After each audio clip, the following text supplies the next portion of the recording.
الحمد للہ رب العالمین.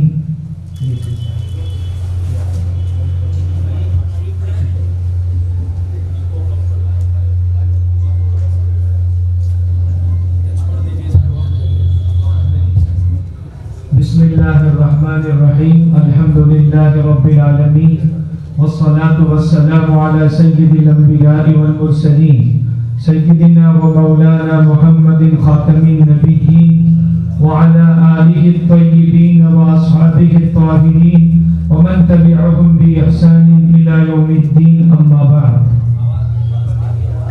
فأعوذ باللہ من الشیطان الرجیم.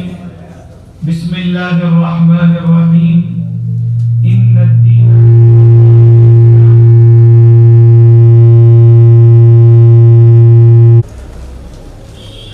اسٹیج پر تشریف فرما قابل قدر حضرات علماء کرام، مہمانان اعزام، ائمہ مساجد اور حاضرین مجلس. چونکہ وقت بہت مختصر ہے اور حضرت محتمم صاحب دامت برکاتہم دہلی سے روانہ ہو چکے ہیں اور حضرت کو لینے چلنا بھی ہے، اس لیے بہت زیادہ تفصیل سے آپ کے سامنے اس موضوع پر بات مشکل ہے. میں سیدھے اپنے موضوع پر آتے ہوئے موجودہ دور کے بدترین فتنوں میں ایک فتنہ گوہر شاہی ہے. رسول اکرم صلی اللہ علیہ وسلم کی پیشین گوئیاں ہیں کہ قیامت کے قریب طرح طرح کے فتنے پیدا ہوں گے اور کالی رات کے ٹکڑوں کی طرح یہ فتنے آتے جائیں گے اور اس قدر بڑھ جائیں گے اور ان کی بھرمار ہوگی کہ آدمی صبح کو مسلمان رہے گا تو شام ہوتے ہوتے کافر ہو جائے گا، شام کو مسلمان رہے گا تو صبح ہوتے ہوتے کافر ہو جائے گا. مشہور حدیث آپ نے پڑھی ہوگی، بادروا بالاعمال فتنا كقطع الليل المظلم يصبح الرجل مؤمنا ويمسي كافرا او يمسي مؤمنا ويصبح كافرا يبيع دينه بعرض من الدنيا. یہ دور آنے والا نہیں ہے، آ چکا ہے.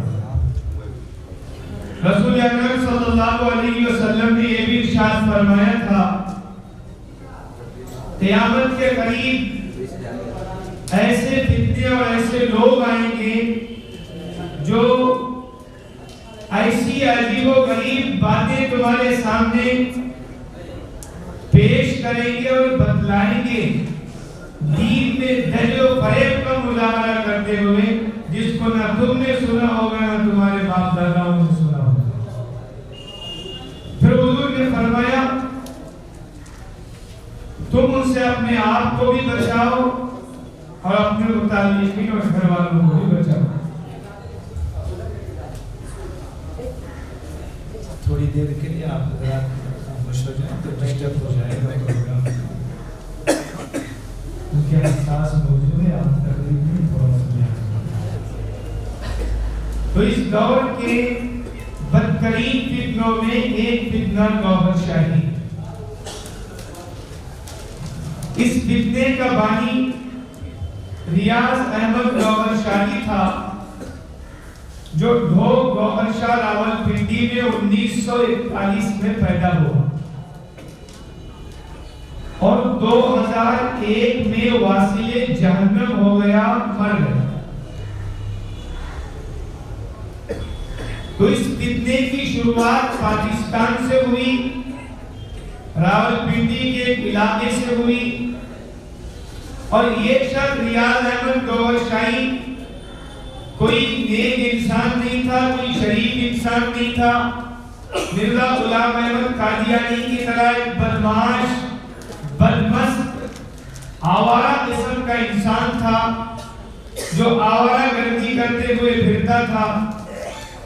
اس نے میٹرک تک تعلیم حاصل کی تھی، لیکن اس کے بعد تلاش معاش میں اس نے ویلڈنگ کا، موٹر میکینک کا کام سیکھا.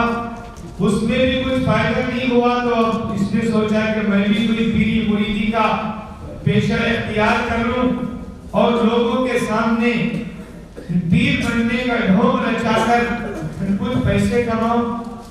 اس غرض سے شیطانیت کا شکار ہو کر جنگلات کی چکر کاٹنے لگا اور الٹے سیدھے مجاہدے کر کے استدراج کا شکار ہو گیا، اور جب وہ جنگلات میں پہاڑیوں میں رہنے لگا، ظاہر بات ہے بغیر استاذ کے، بغیر پیر کے، بغیر رہبر کامل کے جو مجاہدات ہوں گے،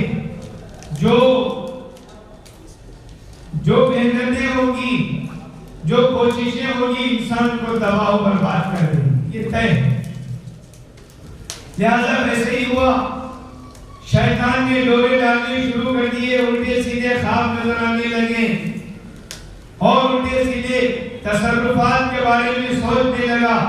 اب دماغ اس کا خراب ہو گیا تو اس نے ہوتے ہوتے کچھ عجیب و غریب قسم کی باتیں کرنی اس نے شروع کر دی۔ جب الٹی سیدھی باتیں اس نے شروع کر دی تو اس کے خلاف خطرناک سنگین مقدمات دائر کیے گئے جگہ جگہ سے، پاکستان کے مختلف علاقوں سے۔ اب جب اس کی گرفتاری کا اس کو خوف ہوا تو برطانیہ چلا۔ وہیں 2001 میں نیمونیا کا مرض لاحق ہو گیا، خس کم بلا پاک وہیں مر گیا۔ یہ اس کا مختصر پس منظر ہے۔ انتہائی آوارہ، عاشق مزاج، شرابی، کبابی، طوائفوں کے ساتھ زندگی گزارنے والا انتہائی نادار قسم کا آدمی تھا جو 2001 میں واصل جہنم ہو گیا۔ اب اس کے بارے میں اس کے ماننے والے جو عقیدہ رکھتے ہیں وہ ایک تو یہ ہے کہ ریاض احمد گوہر شاہی ملعون کو اس کے ماننے والے مہدی سمجھتے ہیں۔ مہدی تو ایک آج کل اور پچھلے کچھ سالوں سے ایسا لگتا ہے جیسے مٹھائی اور جلیبی کی طرح لوگوں نے اس کو سمجھ لیا، جس کو کچھ عجیب و غریب چیزیں سمجھ میں آنے لگی اپنے آپ کے مہدی ہونے کا دعویٰ اس نے شروع کر دیا۔ ایسے ہی ریاض احمد گوہر شاہی کے بارے میں اس کے ماننے والے ایک تو یہ عقیدہ رکھتے ہیں کہ یہ مہدی ہے۔ دوسری بات، ریاض احمد گوہر شاہی کو مہدی سے کچھ لوگ اس کو اللہ کا ولی سمجھتے ہیں، ایک طبقہ اس کو مہدی سمجھتا ہے، اور ایک طبقہ اس سے آگے بڑھ کر رب الارباب کہتا ہے، خداؤں کا بھی رب، نعوذ باللہ من ذالک۔ یہ ان کے مختصر سے نظریات ہیں۔ اب آئیے ریاض احمد گوہر شاہی کے مر جانے کے بعد اس فتنے کے پروان چڑھنے کا جو سب سے بڑا ذریعہ ہے وہ اس کا خلیفہ یونس الگوہر ہے۔ یہ یونس بھی وہی پاکستان کا رہنے والا تھا، اب وہ لندن میں مقیم ہو چکا ہے۔ فی الوقت پوری گوہر شاہیت کا علم بردار کہلاتا ہے، اور یہ فتنہ زمینی سطح سے زیادہ انٹرنیٹ پر، سوشل میڈیا پر، واٹس ایپ پر، فیس بک پر، ٹویٹر پر، یوٹیوب پر زیادہ چل رہا ہے۔ اور یونس الگوہر کا مستقل ایک چینل ہے الرا ٹی وی کے نام سے، اور اس چینل پر باقاعدہ یہ آتا ہے سوال و جواب، سوالات و جوابات کا سلسلہ بھی ہوتا ہے، اور اپنے کفریہ اور بدترین عقائد کو پیش کرتا ہے۔ تو یہ گوہر شاہی کے متعلق کچھ مختصر سا پس منظر ہے کہ فتنے کا بانی تو 1941 میں پیدا ہوا، 2001 میں مر گیا۔ اس کے بعد سے اس فتنے کا ٹھیکیدار اور علم بردار یونس الگوہر ہے، جو اب بھی زندہ ہے، الرا ٹی وی کے ذریعے جگہ جگہ اپنا پیغام پہنچا رہا ہے۔ زبان کی طلاقت اور اس کے چٹپٹے الفاظ اور عجیب و غریب قسم کی ظاہری باتوں سے بہت بڑا طبقہ متاثر ہو رہا ہے، خاص طور پر لیبرل قسم کا طبقہ یا بدعت مائل طبقہ یا تصوف کے سلسلے میں جو افراط و تفرید کا شکار ہو کر جہالت کے گڑھے میں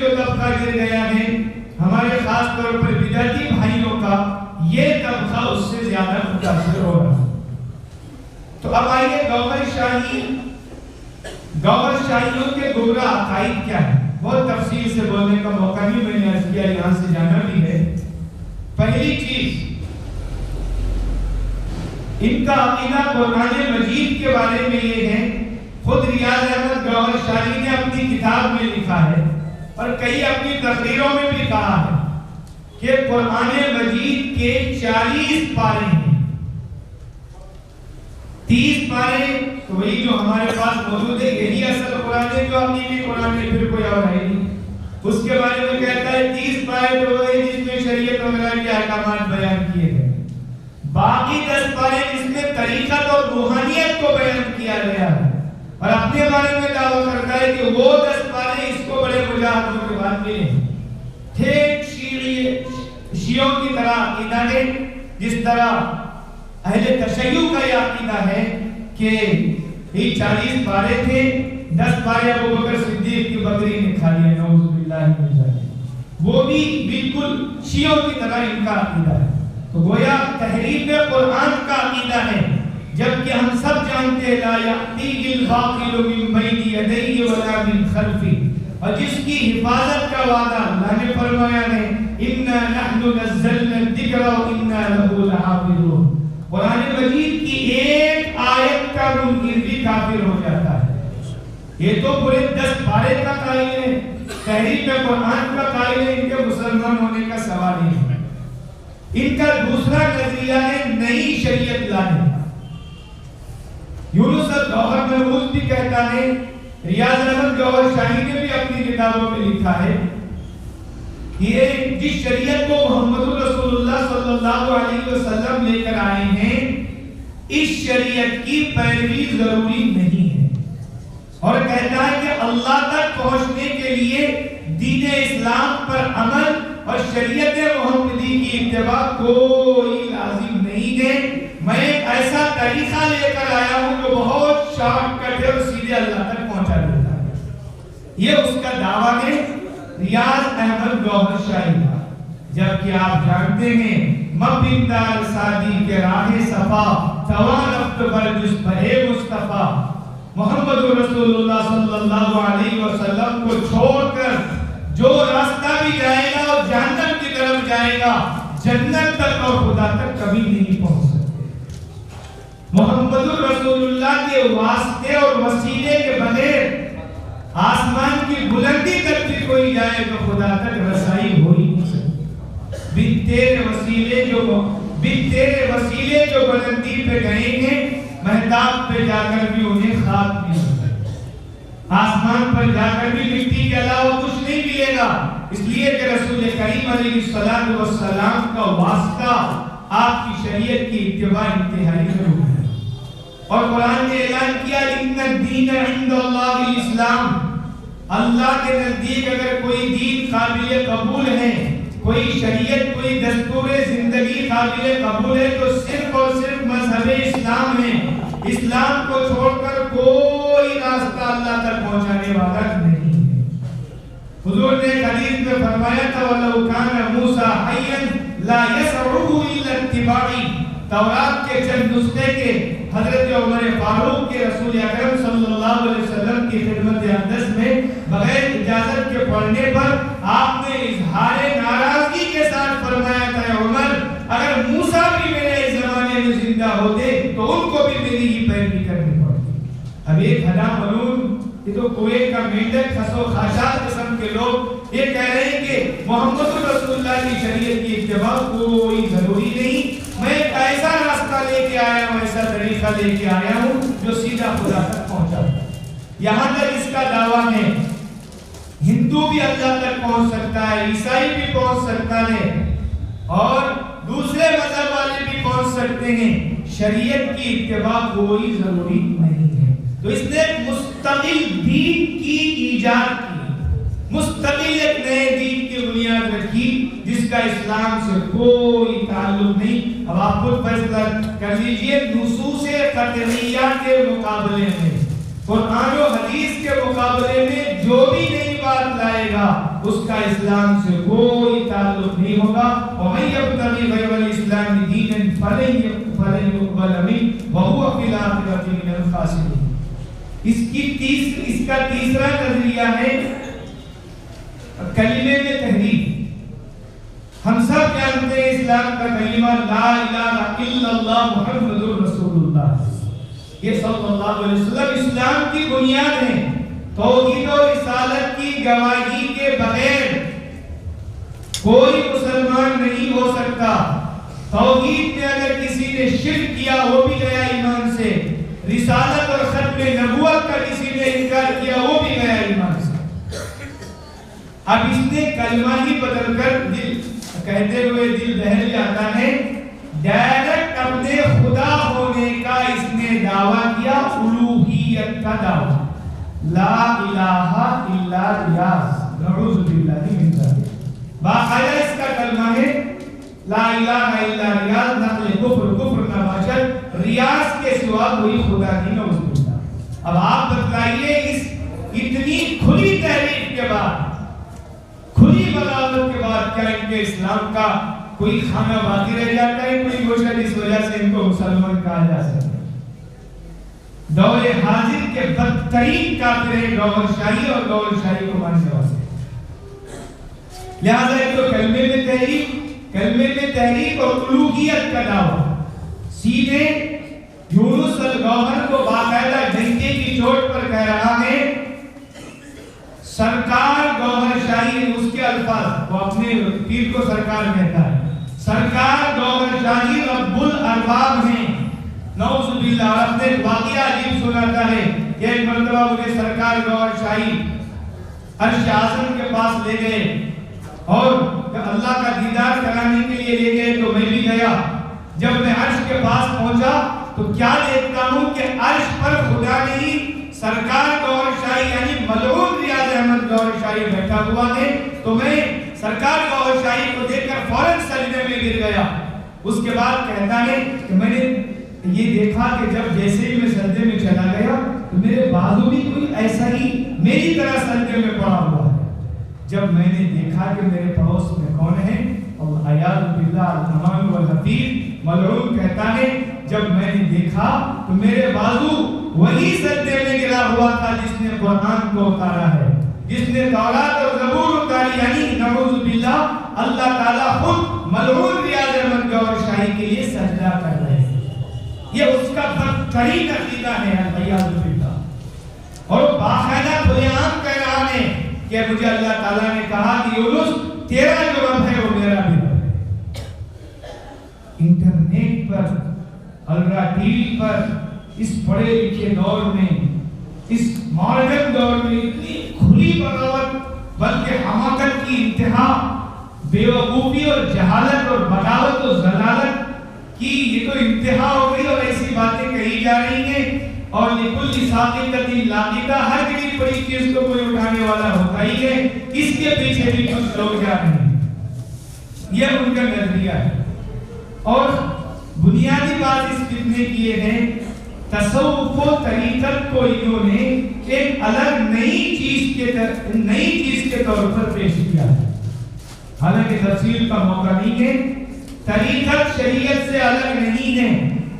حضرت پیرانی پیر شیخ عبد القادر جیلانی رحمۃ اللہ علیہ نے خطبات غوث العظم میں اور اسی طریقے سے ان کی جو مجالس کے مواعظ ہیں اس میں اور اسی طریقے سے ان کی مشہور کتاب ذہن سے نام نکل رہا ہے. ان کی کتاب میں انہوں نے لکھا ہے محمد رسول اللہ صلی اللہ علیہ وسلم کی اتباع کو چھوڑ کر کوئی خدا تک نہیں پہنچ سکتا. اتبعوا ولا تبتدعوا، رسول اللہ کی اتباع کو لازم پکڑ لو، نئی چیزیں تصوف میں مطلب. ایک جگہ فرمایا لیس الشرک عبادت الاصنام فحسب انما هو متابعتك بهوا. شرک صرف مورتیوں کی پوجا کا نام نہیں ہے، تیری خواہش کے پیچھے چلنا بھی شرک ہے. یہ تو پورے کا پورا اتباع ہوا ہے. تصوف کے اتنے بڑے ولی سید احمد کبیر رفاعی رحمۃ اللہ علیہ فرماتے ہیں تصوف کی دو بات شریعت کی مخالفت کرے وہ زندقہ ہے. زندگیت ہے، اس کا تعلق شریعت سے کچھ نہیں، وہ تصوف ہو ہی نہیں سکتا۔ حضرت نے فرمایا اگر کسی کو ہوا میں 4 زانو بیٹھے ہوئے دیکھو مگر وہ شریعت کا پابند نہیں ہے تو اس کو ولی نہ مان۔ حضرت جنید بغدادی رحمۃ اللہ علیہ فرماتے ہیں اگر کوئی شخص پانی پر چل رہا ہو، ہواؤں میں اڑ رہا ہو، اگر رسول اللہ کی شریعت کا تارک ہو تو اسے ولی نہیں شیطان کو۔ تصوف جس کو حدیث جبرائیل میں احسان سے تعبیر کیا گیا، شریعت سے الگ کوئی چیز نہیں۔ سلطان الہند حضرت خواجہ معین الدین چشتی اجمیری رحمۃ اللہ علیہ فرماتے ہیں شریعت طریقت کا پہلا زینہ ہے، شریعت کی ترقی ہی طریقت کہلاتی ہے۔ شریعت کے اتباع کا اعلیٰ معیار، تقوی کا اعلیٰ معیار ہی طریقت ہے، طریقت شریعت سے آج کل کوئی اور چیز نہیں ہے۔ یہ اعلیٰ درجے کے تصوف و طریقت کے اساتید اولیاء کرام کے یہ ملفوظات ہیں۔ یہ گندی نالی کے کیڑے جن کو تصوف کی کوئی ہوا بھی نہیں لگی ہے، وہ یونس الگوہر کہتا ہے شریعت کیا ہے؟ مجھ کٹاؤ، داڑھی کم کراؤ، ختنہ کراؤ، یہی شریعت ہے۔ اتنے توہین آمیز انداز میں شریعت کی توہین ہے۔ نہیں کیا ہے شریعت؟ نہیں ختنہ کرواؤ، مجھ مڑواؤ، خدا کرواؤ، اس توہین آمیز انداز میں شریعت کی توہین کرتا ہے۔ اب بتائیے اس انداز میں شریعت کی توہین کرنے والا کیسے مسلمان ہو سکتا ہے؟ تو تصوف و طریقت کا جو رنگ نیا انداز البیلا طریقہ انہوں نے پیش کیا جوہر شاہیوں نے، یہی ان کی بنیاد ہے اس فتنے کی۔ اسی بنیاد پر انہوں نے اپنے ماننے والوں کو پوری طرح اسلام سے الگ کر کے کنارے پر کھڑا کر دیا، جس کی وجہ سے ان کا اسلام سے کوئی رشتہ باقی نہیں رہا ہے۔ یونس الگوہر نے اپنے ایک ویڈیو کلپ میں کہا سرکار گوہر شاہی کے آنے کے بعد اللہ کی الوہیت اور ربوبیت کا پرچار شرک ہے۔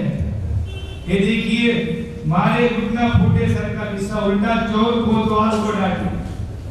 کہہ رہا ہے کہ ریاض احمد گوہر شاہی کے آنے کے بعد خدائے واحد کی الوہیت اور ربوبیت کا اقرار، اظہار اور پرچار شرک ہے۔ نعوذ باللہ۔ یہ کہتا ہے سرکار گوہر شاہی کے کلمہ پڑھ لینے کے بعد محمد رسول اللہ صلی اللہ علیہ وسلم کو نہ کسی ولی کو زیب دیتا ہے، نہ کسی نبی کو زیب دیتا ہے، نہ امام الانبیاء کو زیب دیتا ہے کہ وہ اللہ کی الوہیت کا پرچار ہے۔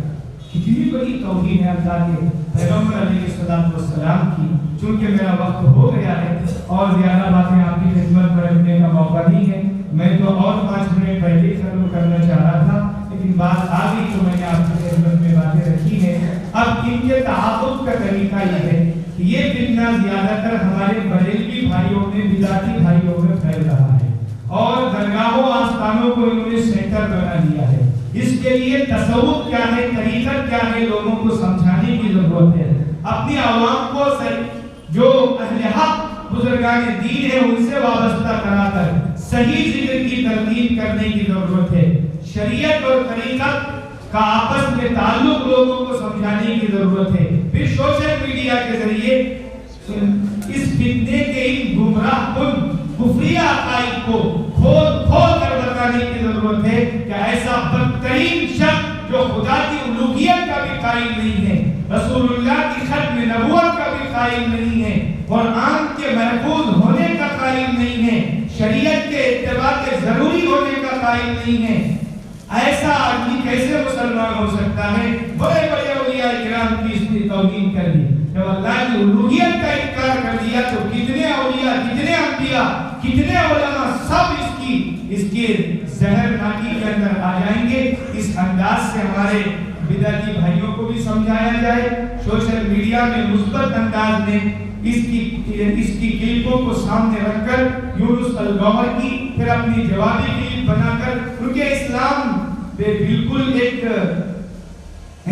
کھلی کتاب کی طرح ہمارا دین ہے اور ہمارا دین روز روشن کی طرح آیا ہے، تو کتاب و سنت کے دلائل کے ساتھ کھول کر ان کے سامنے باتیں رکھی جائیں، ورنہ ایک بہت بڑا طبقہ اس فتنے کا بھی شکار ہو رہا ہے۔ آپ کے پٹنہ میں بھی موجود ہے، بہار میں بھی ہے، ہم کلیئر گئے تھے، کلیئر میں بھی گئے، اجمیر میں بھی گئے، بڑی بڑی درگاہوں پر ایک علایت۔ اچھا ان کا ذکر بھی کیا دیکھیے، سارے لوگ ذکر کریں گے لا الہ الا اللہ، ان کا ذکر کتا ہوں میں کتا ہوں، گوہر شاہی کا کتا ہوں۔ اللہ نے کتا ہی بنا دیا اس فتنے کا، اس لیے کہ اللہ کو بھلا دیا اور اللہ کو بھلا کر کسی اور کو خدا مان لیا۔ یہ کیسے ہو سکتا ہے کہ اللہ ان کی یعنی خدا کی خدائیت کو جب انہوں نے چھوڑ دیا، پھر اللہ تعالیٰ نے کسی اور کا کتا بنا دیا۔ آپ حضرات سے گزارش ہے اس فتنے کے تعاقب کے لیے شکیلیت کی طرح یہ فتنہ بھی بہت بڑے پیمانے پر پھیلتا جا رہا ہے، اس کے تعاقب کے لیے ہم تیاری کریں۔ کتابیں موجود ہیں، کتاب فتنہ گوہر شاہی تصوف کے نام پر اسلام سے کھلی بغاوت، مولانا ارشد علی صاحب کی کتاب بھی ہے، اور پڑوس ملک کے دیگر علماء کی گوہر شاہی کی گوہر افشانیاں، مولانا جلال پوری کی اور دیگر علماء کی کتابیں بھی ہیں۔ انشاءاللہ مزید تفصیلات ابھی انفرادی موقع مولانا فاضل شاکر صاحب کا ہے، میرا نمبر بھی آپ حضرات لے ہیں، تو آپ حضرات کی خدمت میں مزید گزارشات رکھی جائیں گی۔ فی الوقت کے لیے اتنا کافی ہے، کیونکہ حضرت مودودی صاحب تشریف لانے بھی والے ہیں، وہاں جانا بھی ہے۔ اللہ تعالی ہم سب کے جمع ہونے کو قبول فرمائے۔ رابطہ مدارس اسلامیہ بہار اور یہاں کے منتظمین کا بہت ہی ممنون و مشکور ہوں کہ ان نازک حالات نے ہم سب کو جمع کیا اور مجھے کچھ عرض کرنے کا موقع دیا۔ اللہ تعالی ہم سب کے اس مل بیٹھنے کو قبول فرمائے اور ہم سب کو صراط المستقیم پر گامزن رکھے۔ آمین و آخر دعوانا۔